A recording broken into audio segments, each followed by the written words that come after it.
कथाएं हैं, जैसे राम कथा, 9 परायण, 15 दिवसीय, 27 एक माह की। जो अन्य कथाएं इनका समय बढ़ा दिया जाता है और घटा भी दिया जाता है, पर भागवत कथा 7 दिनों की ही क्यों? क्योंकि लिखा है सप्ताह ज्ञान यज्ञ, 7वें से 8वें दिन नहीं होती है भागवत कथा। कारण क्या है? क्योंकि जब प्राणी जन्म लेता है तो 7 दिन के अंदर ही लेता है ना, 8वां दिन तो नहीं है। आप किसी भी दिन से गिन लो, सोमवार, मंगलवार, बुधवार, गुरुवार, शुक्रवार, शनिवार, रविवार, 7 दिन हुए। फिर आया सोमवार, तो 7 दिनों के अंदर ही प्राणी जन्म लेता है और 7 दिनों के अंदर ही मृत्यु को प्राप्त होता है। कथा कितने दिनों की? 7 दिनों की। राजा परीक्षित को श्राप कितने दिनों का मिला? आज के 7वें दिन।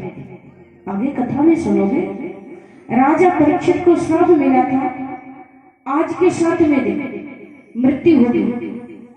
तो जन्म मरण जिस जीवन के 7 दिन है, तो इसलिए भागवत पुराण भी सप्ताह ज्ञान यज्ञ कही गई है। जिस जीवन के जिंदगी के दिन 7 हो जीवन मरण के, इसलिए ये कथा 7 दिनों में ही मोक्ष को प्राप्त कराती है। और भी 7 की कहानी है। भागवत कथा है 7 दिनों की। और जैसे हमारे कन्हैया जी का जन्म होता है मथुरा में, और मथुरा से गोवर्धन जी का अनुमान लगाया जाए तो 7 कोस का ही। राधा जी बरसाने की है, और बरसाने से गोवर्धन तक का अनुमान लगाया जाए वो भी 7 कोस का। गोवर्धन महाराज जी कितने कोस के हैं?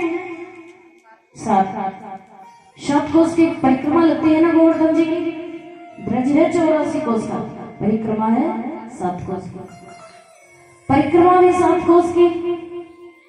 और 7 वर्ष के कन्हैया ने 7 दिन तक गिरवर को धारण किया। जीवन मरण के 7 दिन, और जीवन की कथा भी है आपके 7 दिनों। इसलिए प्यारे 7 का बहुत बड़ा महत्व होता है। और जिंदगी के जब फेरे लेते हैं, शादी विवाह होता है, तो फेरे भी होते हैं 7। कितने होते हैं? 7। तो 7 का बहुत बड़ा महत्व है हमारे जीवन में। इसलिए ये भागवत कथा सप्ताह ज्ञान यज्ञ कही गई है।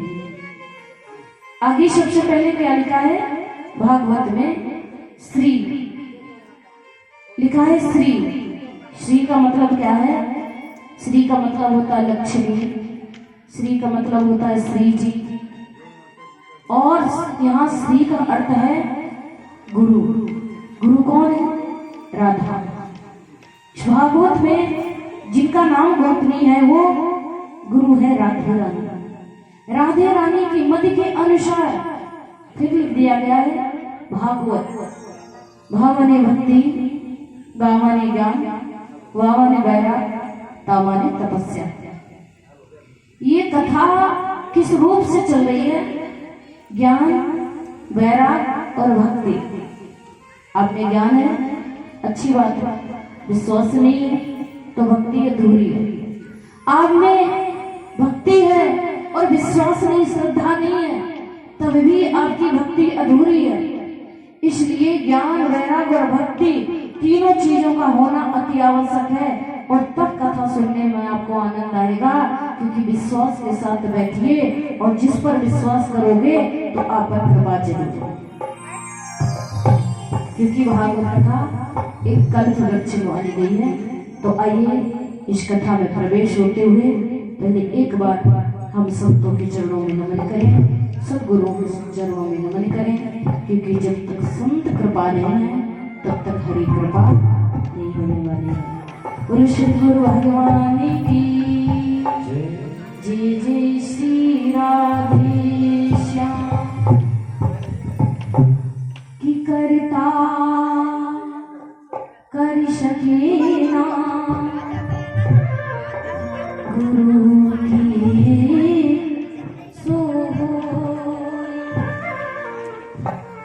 उस सात दीप नवे खंड में गुरु श्री बड़ा नको कि सारे तीर्थ धाम आप के चरणों में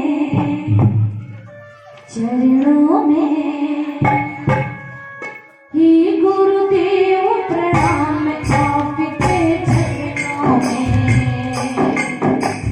सारे तीर्थ धाम आपके चरणों में ही गुरुदेव प्रणाम आपके चरणों में।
होती है तो हृदय में माँ गौरी लक्ष्मी सरस्वती का वास होता है।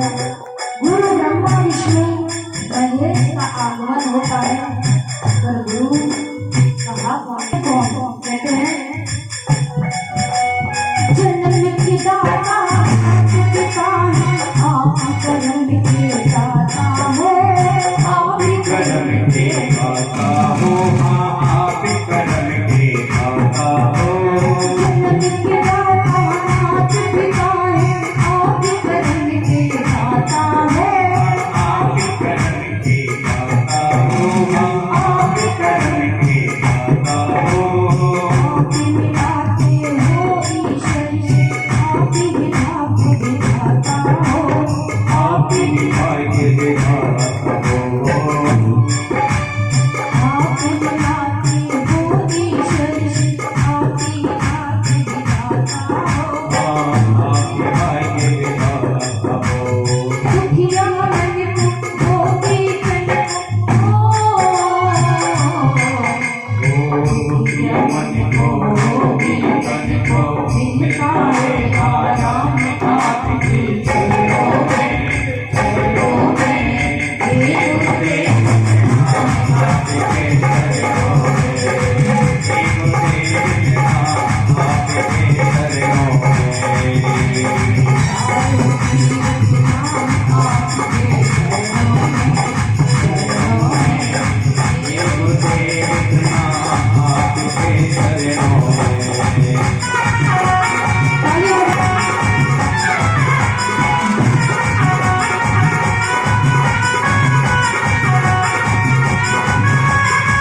हैं वो गुरु है, उनको गुरु कहते हैं।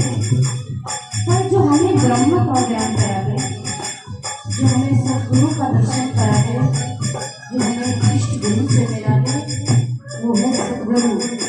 और जब सदगुरु का आगमन होता है तो निर्बल से बलवान बना दे, मूर्ख से गुणवान प्रभु। निर्बल से बलवान बना दे, मूर्ख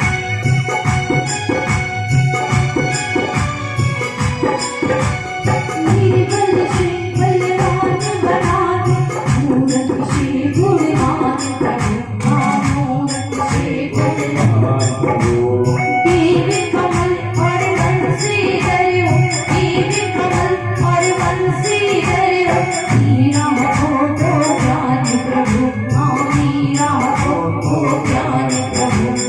हे महाज्ञानी हे वरदान, हे महाज्ञानी हे वरदान, राम शुभ राम आपके चरणों में, चरणों में हे गुरुदेव प्रणाम आपके चरणों में।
रवि वहां पहुंचे कवि तो संतों के चरणों में नमन करते हुए, क्यों वो हंस था पर जन्म लेने के बाद फिर वो कागा बना।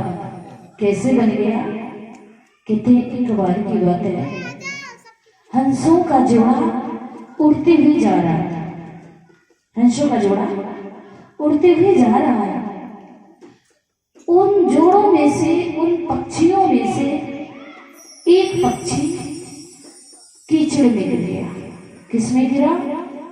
कीचड़ में। अब जब कोई पक्षी कीचड़ में गिरेगा तो उसका रंग कैसा हुआ? काला, काला हो गया। एक दिन की बात है, खूब जल बरसा।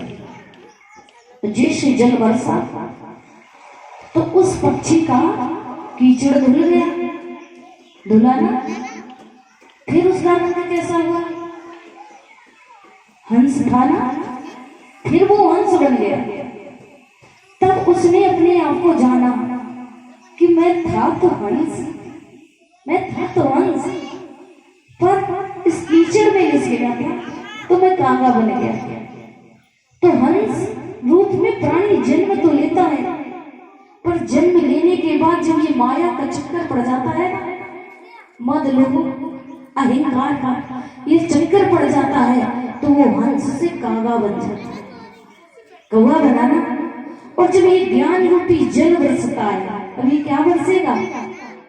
ज्ञान रूपी जब जल से जल बरसेगा तो फिर मनुष्य को पहचाना जाती है क्या?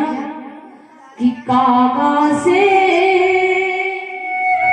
मोहे हंस बनावे, कौन जान सके तू जान ले।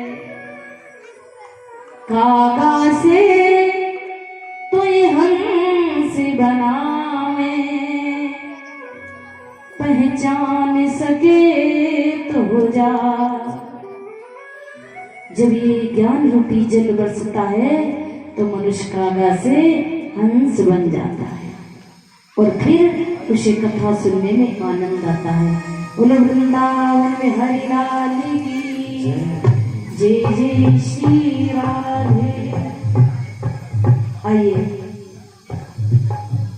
कथा में प्रवेश करते हुए कहते हैं, एक बार की बात है, नैमिषारण तीर्थ है, नैमिषारण तीर्थ है। उस नैमिषारण तीर्थ में 88,000 संत बैठे। कितने हजार? हाँ, बीच में हम आपसे प्रश्न भी करें, जैसे हमारी बहन जी बच्चों को पढ़ाती हैं, फिर पूछती हैं मैंने क्या पढ़ाया। अब बहन जी को हम पढ़ाएंगे और हम बीच में पूछेंगे आपने कितना सीखा, ठीक है? और हम 7 दिन ही पढ़ाएंगे। हाँ, आधे दिन की नौकरी फिर इसके बाद करेंगे। तो उस नैमिषारण तीर्थ में कितने हजार संत हैं? 88,000। 88,000 संतों में एक ज्ञानी कौन है? सूत जी महाराज। और संत है सौनक ऋषि। तो सौनक ऋषियों ने कहा, महात्मन आप हमने सबसे बहुत बड़े ज्ञानी हो, तो हम ये जानना चाहते हैं कि संसार का जो प्राणी है वो अपने एक विश्व भोग में मस्त है। संसार का जो प्राणी है वो अपने विश्व भोग में मस्त है, और कोई भी संसार में भगवान की भक्ति नहीं करना चाहता, कोई भी भगवान का नाम लेना नहीं चाहता। अगर भगवान का नाम लेना चाहते तो आपके नगर में कहते नहीं लोग थे? बताइए। सौनक ऋषि कहते हैं कि ये जो कलयुग का प्राणी है ना, काल व्याल मुखाग्रास, कलयुग का मनुष्य काल के मुख में समाया हुआ है और पल भर भी समय नहीं निकालना जानता, चाहता ही नहीं है, वो हमेशा व्यस्त रहता है।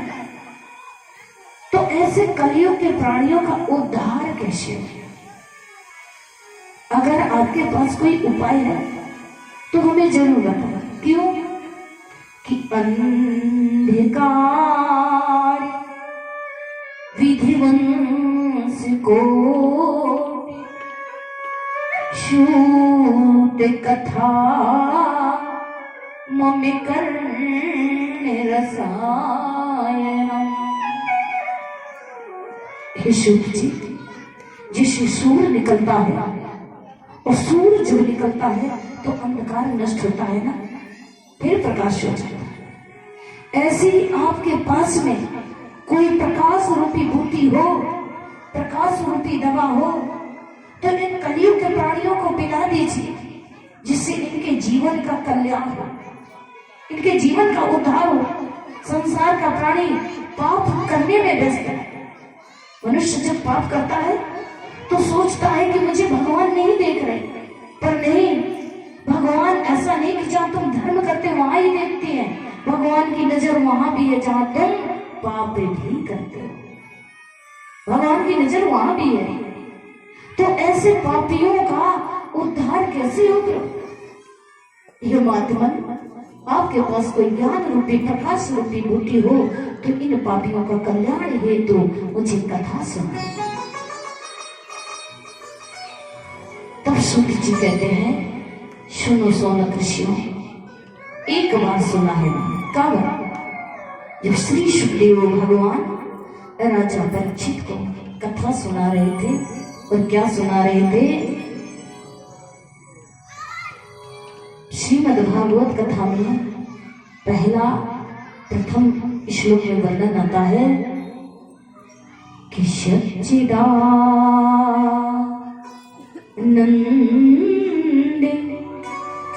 रूपाय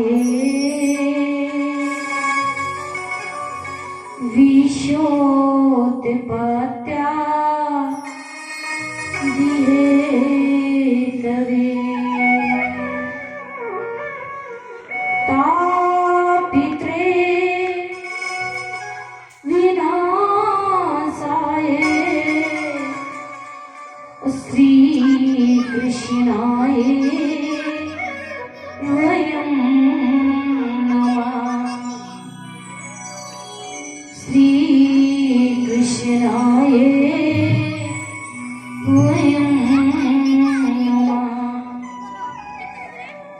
श्रीमद्भागवत कथा में प्रथम श्लोक में वर्णन आया है सच्चिदानंद, सत्य चित आनंद।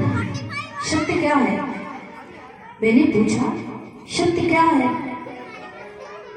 सत्य क्या है?